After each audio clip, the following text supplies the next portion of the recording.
O podcast que você ouve agora é uma produção da Câmara de Vereadores de Joinville. Isso é Tão CVJ Podcast, sua fonte semanal de informação sobre o que acontece no Legislativo da cidade.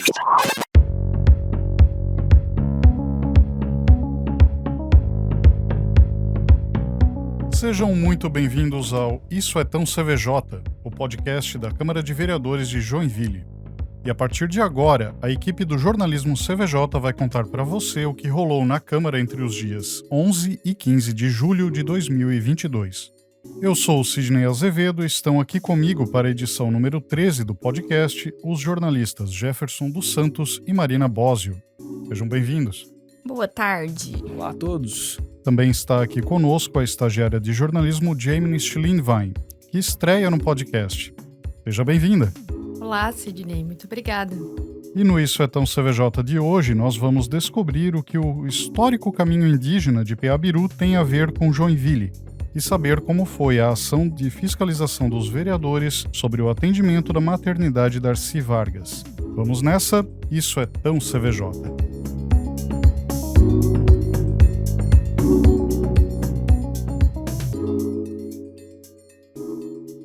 Então, meus caros ouvintes, na última quarta-feira, dia 13 de julho, um grupo de vereadores esteve na maternidade Darcy Vargas. Jamie, conta pra nós, como foi essa visita?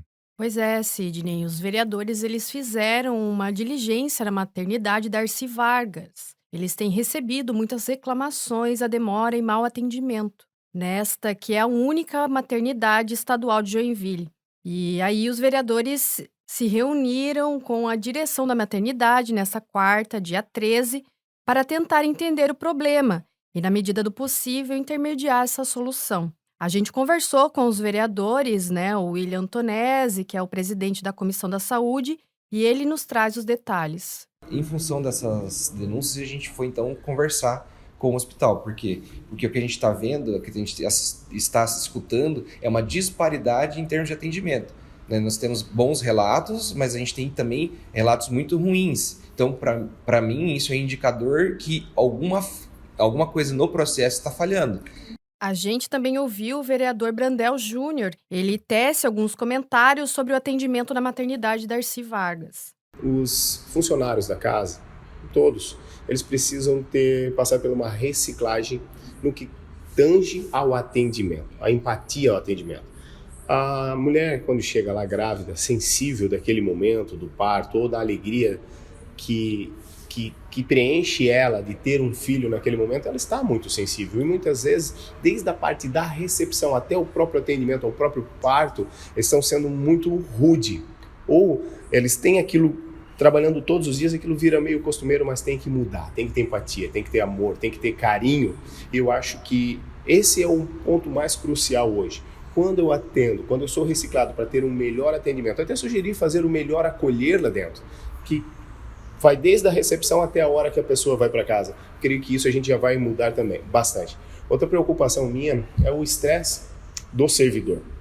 Às vezes acarretado de trabalhos, não só ali na maternidade, porque ali eles têm um plantão de 12 horas, mas geralmente todos eles têm plantão ou na sua própria clínica, ou também em hospitais particulares, e dessa forma acabam se acarretando de serviço. A gente vive, nós todos, vivemos hoje aí uma vida tão corrida que acaba nos estressando. Então, se nós não estivermos bem preparados, estiver trabalhando um projeto, que lá eles têm um projeto que é o quem cuida, cuidar de quem cuida, se a pessoa não estiver bem, ela vai acabar tratando a outra pessoa mal. Eu acho que esse é o pior ponto que nós encontramos lá, é que os funcionários têm que estar preparados para melhor atender. Agora, os vereadores eles vão aguardar a direção da maternidade enviar para a Câmara os documentos que foram solicitados lá na diligência. O vereador Tonesi também dá os detalhes sobre esse encaminhamento.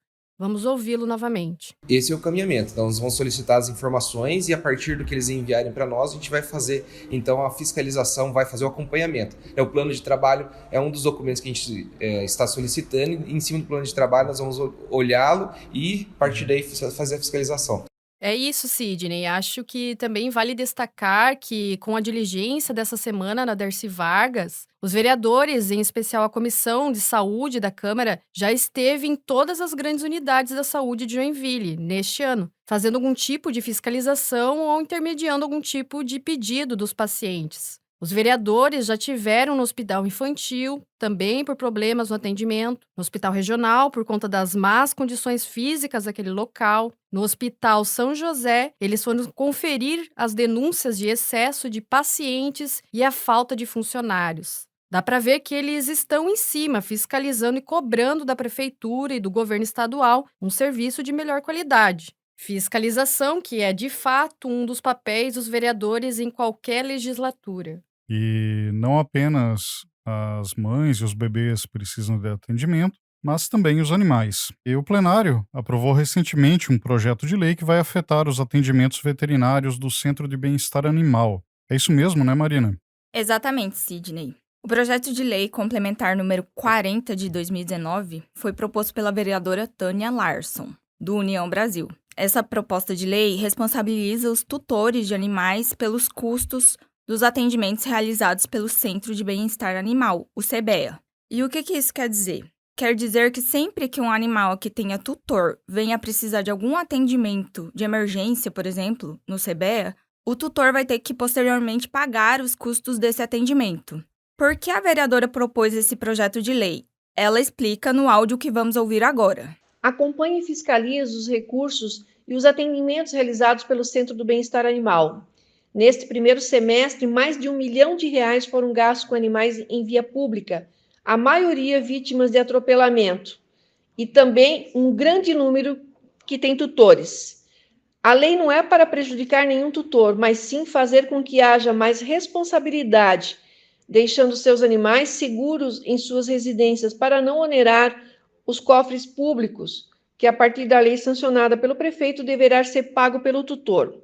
E essa lei faz com que a responsabilidade do tutor em relação ao animal abandonado, atropelado em via pública, porque quando uma pessoa que tem o seu animalzinho, um tutor, e deixa perambulando pelas ruas com o portão aberto, é um sinal de abandono, é maus tratos. E essa lei faz com que esse tutor seja punido, seja responsabilizado pelos custos ao cofre público em relação também ao sofrimento, porque não é só o dinheiro, não é somente a clínica, mas sim a parte dolorida do animal em relação a esse atropelamento ou qualquer tipo de uma doença infecto-contagiosa que esse animal possa ter em via pública, sem a vacinação ou sem os cuidados desse tutor.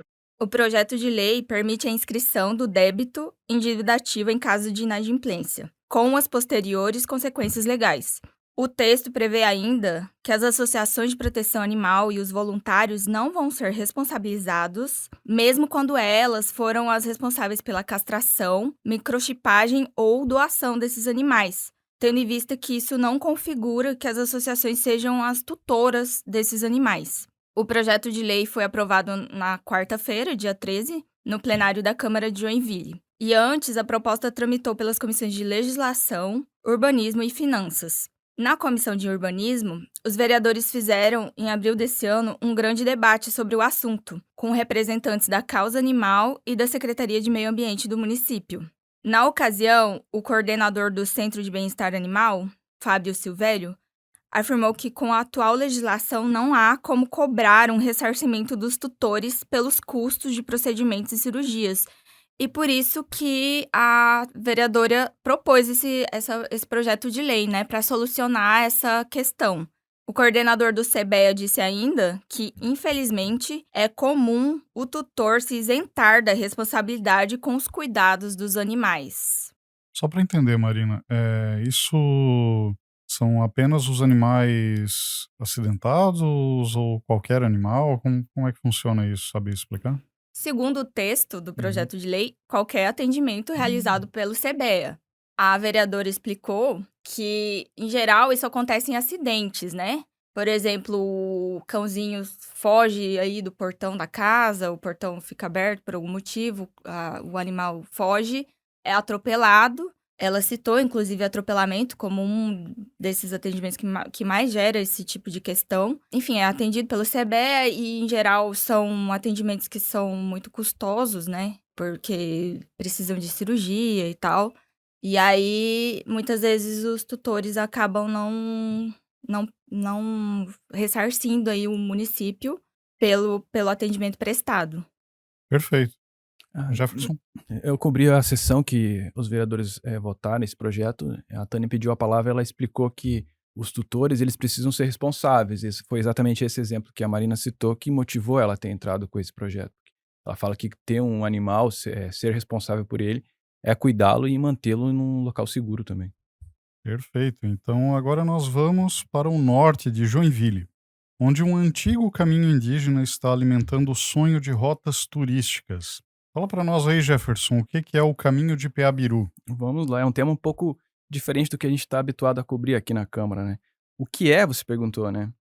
O caminho do Peabiru é uma antiga rota indígena. O nome em si, Peabiru, significa caminho amassado.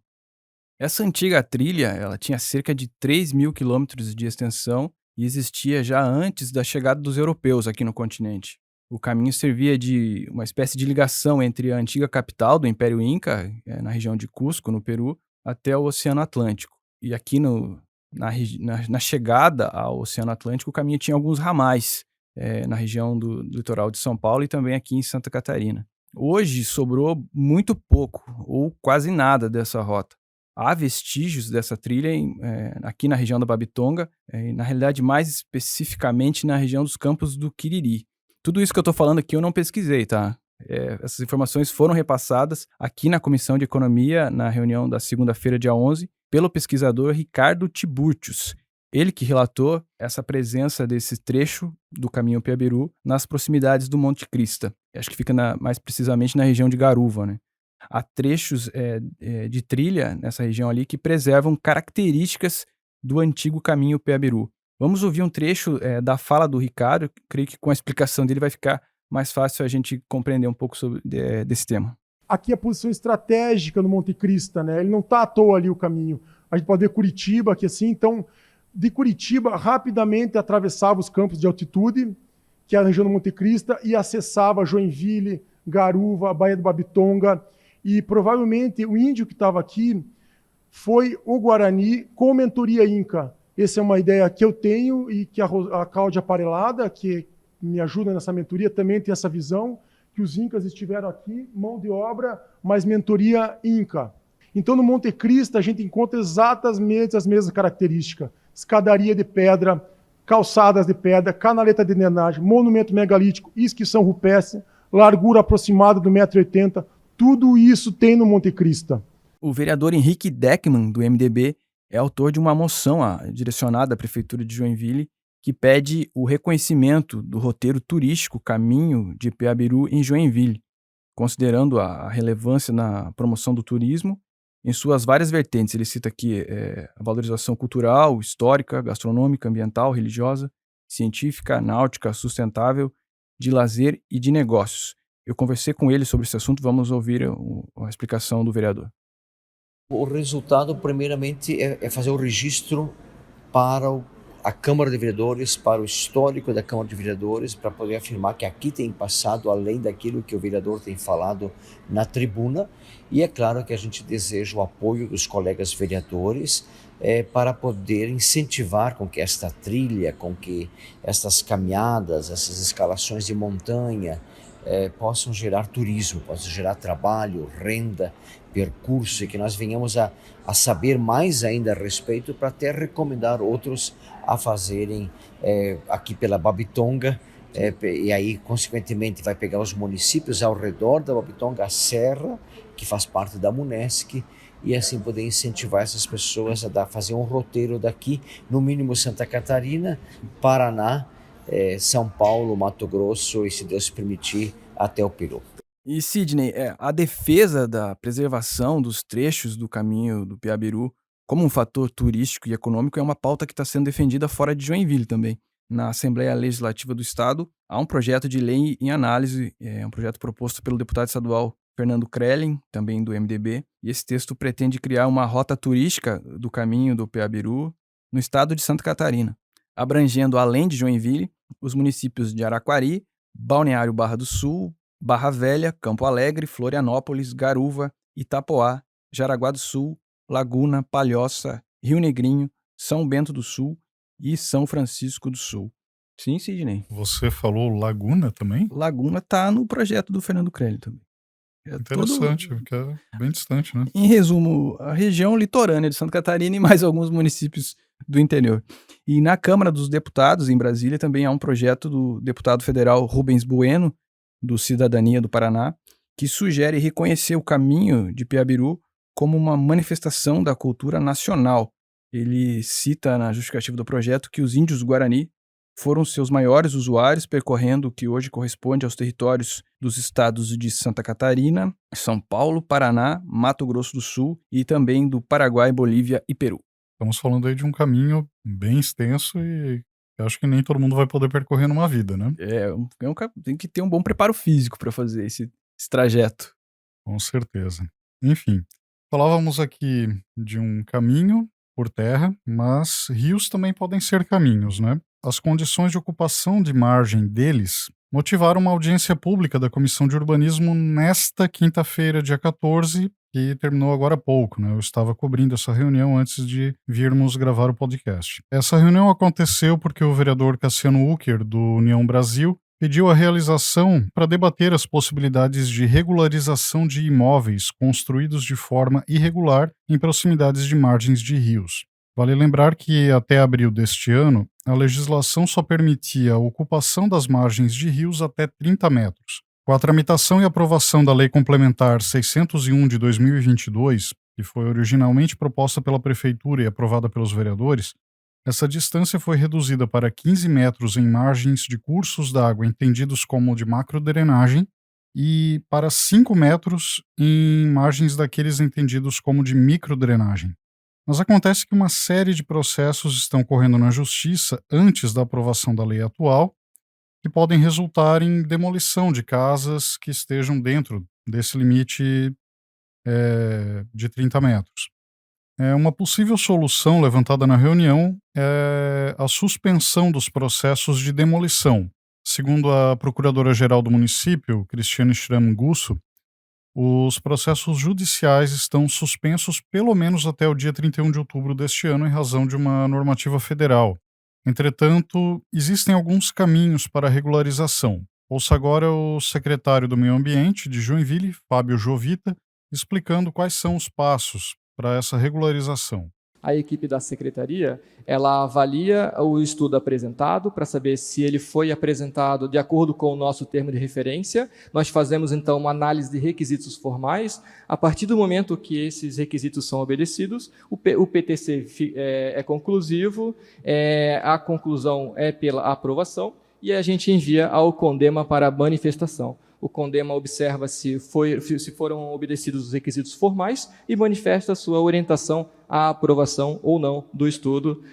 Com esse documento, nós enviamos um memorando ao gabinete para que seja elaborado o decreto. Então, aqui, gente, está bem em tempo real. Cada vez que a gente faz uma movimentação, a gente avalia, a gente atualiza, e dessa atualização vocês já conseguem ter na palma da mão de vocês, no tablet, no computador, ou no celular, enfim, o status dessas microbacias, né? E agora ouça o vereador Diego Machado, do PSDB, explicando quais ele considera que são as maiores dificuldades que as famílias de menor renda vão ter ao poder realizar os estudos mencionados há pouco pelo secretário. Esses estudos que foram aprovados ou que estão para ser aprovados, o primeiro foi o do Pedro Lessa, que está servindo como padrão, como um norte para todos os outros que estão sendo apresentados. O do Pedro Lessa foi feito pela equipe da SAMA, pelo Poder Público, perfeito, correto? Perfeito. Os outros que estão para serem avaliados e aprovados pelo CONDEMA foram feitos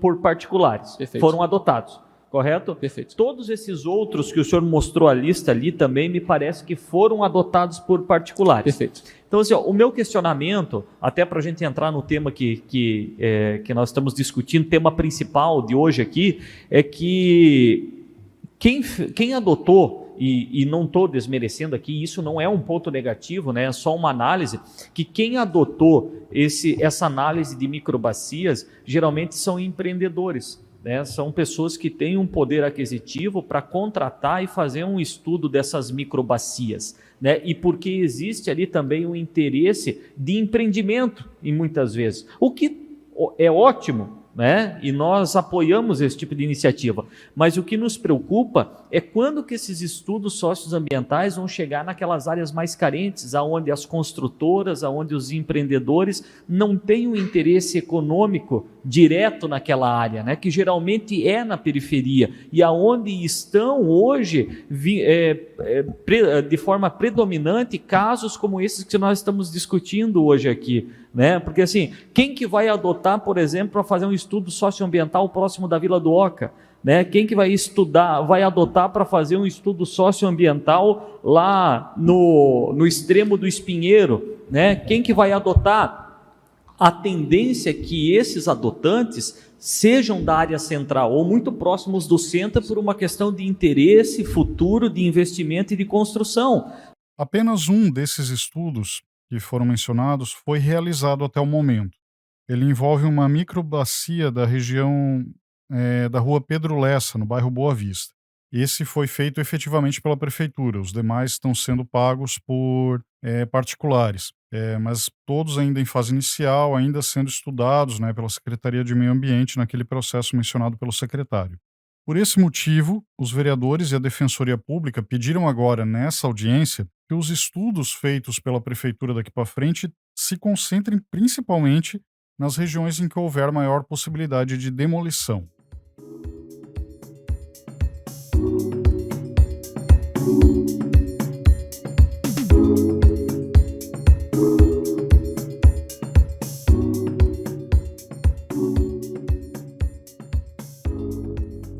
Mudando de tema agora, na próxima terça-feira, dia 19, começa a 39ª edição do Festival de Dança de Joinville. E no clima da arte e do movimento, as redes sociais da Câmara vão indicar algumas obras culturais relacionadas à dança. Entre as nossas indicações, que você vai ver nas redes nesta sexta-feira, estão o filme Cisne Negro, um suspense psicológico ambientado nas disputas de bailarinas por papéis em uma encenação da peça O Lago dos Cisnes. Essa sugestão do Cisne Negro é uma de algumas que a gente vai apresentar, né? Quem tiver curiosidade, basta conferir as nossas redes sociais a partir desta sexta-feira. Além disso, temos outras considerações finais, algum outro aviso paroquial, alguma outra informação de última hora? De minha parte, não. Na próxima semana, creio que vou estar de férias e vou acompanhar o podcast pelo Spotify somente. De minha parte também não. Agradeço pelo convite e até a próxima. E assim nós chegamos ao final deste episódio. O podcast Isso é Tão CVJ tem trabalhos técnicos de Rinaldo Barbosa Amaral e equipe. A edição é de Pedro Gonçalves Neto. A chefia de jornalismo é de Felipe Faria e a direção de comunicação de Luiz Fernando Batiste. Estamos também no Facebook, no Instagram, no Twitter. Procure nessas redes Câmara Joinville e nos siga. Um abraço a todos e até a próxima semana.